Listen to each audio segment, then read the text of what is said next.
centre of the course, coming with an electric finish. Do it again. He's coming at Rainbow Bridge. He's a born leader and he will do it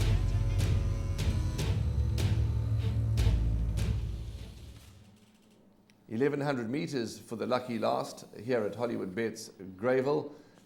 Speed's going to be on, so rather don't make your tea or blink or do anything while this race is run, because you'll miss it.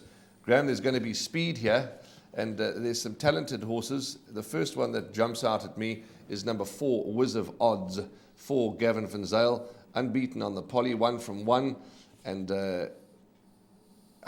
I know she ran a good second last time, but I went for her in a big way, and I'm going to go for her in a fairly biggish way again today.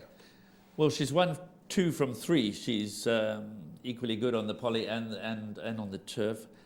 She was beaten by Candy Galore last time. Candy Galore came out and ran a very decent race last week at Hollywood Bet Scottsville, so that form has been flattered because Candy Galore ran second, so that was a very good effort. Mirage, 3-year-old daughter of Captain L from the Vaughan Marshall stable, gets the services of Anton Marcus. Ran in that R5 million race, ran no race at all behind Nvidia, but form before that was pretty good. So she might emerge as the principal threat to number 4, Whiz of Odds, because I'm in your camp. I've also tipped number 4, Whiz of Odds, to win it. But again, it's a competitive fillies and mares race.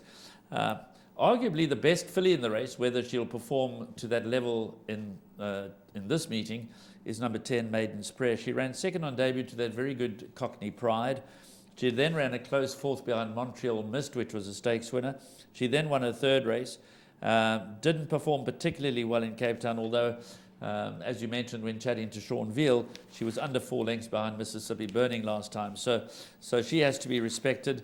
They're not quite sure where they are with her, but this race will tell us a story.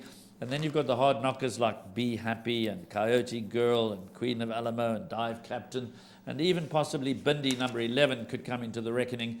She's a 3-year-old daughter of Karari, also comes down from the Western Cape for the Glenn Cotson stable. And hasn't Glenn Cotson been firing away? He certainly has been. He certainly has had his horses in a brilliant space here in KwaZulu-Natal. They've been firing on all cylinders. And just before we go, I want to touch on Bindi, number 11. She hasn't raced for 214 days, but what do you make of her? Because I remember very clearly her debut performance at Durbanville when she thumped Sovereign Secret.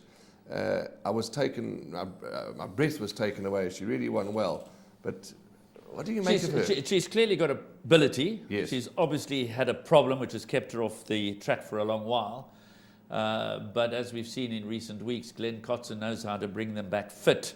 So she may not be short of a run. So I've put her into my 4th berth, just ahead of number 10, Maiden's Prayer. My top 3 selections are 4, Whiz of Odds, 3, Mirage, and 9, Coyote Girl. I've taken a chance in the second jackpot and just going with 3 and 4, but in my pick 6, I've gone very wide in this leg because it has the makings of being a very competitive race. If you want to go light, then I suggest you take your chances with 3, Mirage, and 4, Whiz of Odds. Okay, that's the 9th race. Going to be an interesting contest and some exciting horses that race here. But we're in the camp of horse number 4, Whiz of Odds, from the Gavin Van Zyl stable. Warren Kennedy, your pilot.